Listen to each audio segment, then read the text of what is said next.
there, Scorpio. Welcome to a tarot update for mid-August 2024. It's Raina here.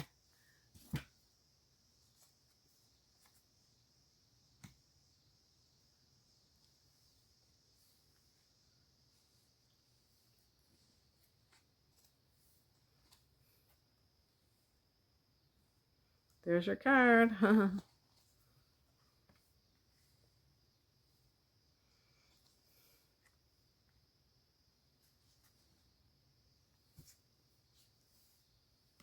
Oh, I like the outcome.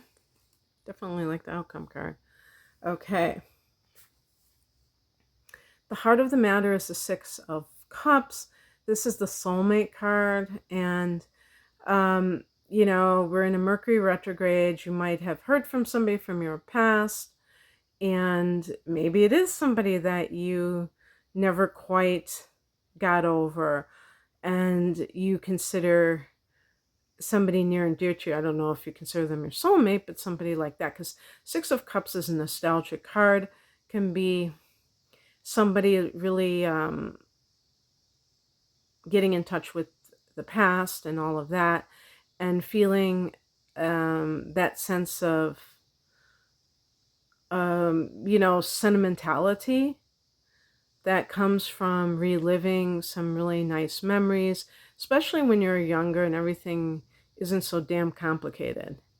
This is a card of Cancer, so this might be a person that you're dealing with that is a Cancer individual, which is a fellow water sign, very compatible with you, at least on paper.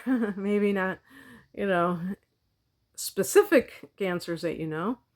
But yeah, so the card that is the past position that might influence this is the Knight of Wands. This can be a player. Well, I shouldn't say that. It's just somebody who is very independent and doesn't necessarily want to settle down. And so if you're like currently with this kind of person, this card is connected to Sagittarius, hence the horse. I always connect it to Aries because the warrior is the knight is one of the to me it's like a warrior. So that's how I see it, and this kind of person, I wouldn't demonize that sort of person. Everybody has a right to live life as they choose it, but of course you're not supposed to like misrepresent yourself. So if somebody acts like they want to be committed but really they just want a little nookie and then they act like, oh yeah, I want a relationship, and it's never happening, then it can get a little bit annoying. But that could even be your spouse who's the Knight of Wands. Maybe they just cannot seem to stay faithful, settle down, and so you're looking to the past. You're looking at someone that you feel like is maybe your current relationship is like a rebound situation, that you got married on the rebound, and really the person that the Six of Cups represents is the person you really have always cared about. Well, you know what? If something along those lines is true, then the person that you're currently with, you never know on an energetic level if they don't sense that, if they don't know that you don't really truly love them. And I'm not saying that to justify infidelity. I'm just saying that everything is deeper than we know. Well, why am I lecturing a Scorpio person? I think you know that more than anyone. So the higher message is the Death card. So this is really about accepting the ending of something, which that can be difficult for a Scorpio if you're really I don't know, attached to someone or something, that you might feel that if you hold on tightly enough that you can keep it from not end, you can keep it from ending.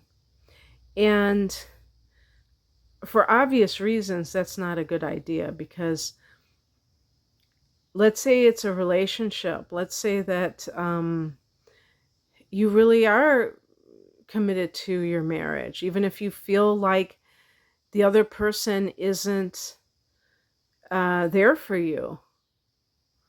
Holding on to that, even if you can make that person feel guilty enough to try to be what you want them to be, they're not going to be authentic and you're not going to really get that what you want because the thing that you want, you out of any sign, Scorpios, you want someone who wants you, who is totally into you. You don't want a half-assed situation in life. You're like all or nothing. You can be very extreme that way. And so, my feeling is let it die. If it's on its last legs and you have tried to resuscitate it, let it die. And I'm just talking about myself because I don't know everybody's situation. But this can also be if you have maybe you've been going back to your hometown. What was that novel? You can't go home again or something. I forgot who said that. And the thing is, it's like, of course you can literally go home, but you can't really relive your past. It's like you can't enter the same river twice. The river's always changing. You can even be at the exact same spot that you entered the last time, and the river has changed. So that's what death represents, irrevocable change. And people fear that. But if they embrace it, it's like radical acceptance of change and of new circumstances, how much more vibrant life is, how much less fear-based. What crosses you is the Four of Swords. Maybe you haven't had time to process the things that you've dealt with. If you have had some kind of contact with your past and it has brought up all sorts of emotions for you, I wouldn't even be surprised if there has been a death. And maybe that's why you went back to your hometown, or like you went to somebody's funeral that you haven't really dealt with for a long time. And it brought up all these old ghosts. Um, Perhaps you've been so busy, and sometimes it might even be that you've been intentionally keeping yourself busy to avoid having to reflect on this. And maybe you really need to. Maybe it's a process to integrate all these extremely complicated emotions, because let's say somebody literally has died, and this would be something that has already been going on. I'm not talking about something in the future. And you love this person, but you also were very angry at them.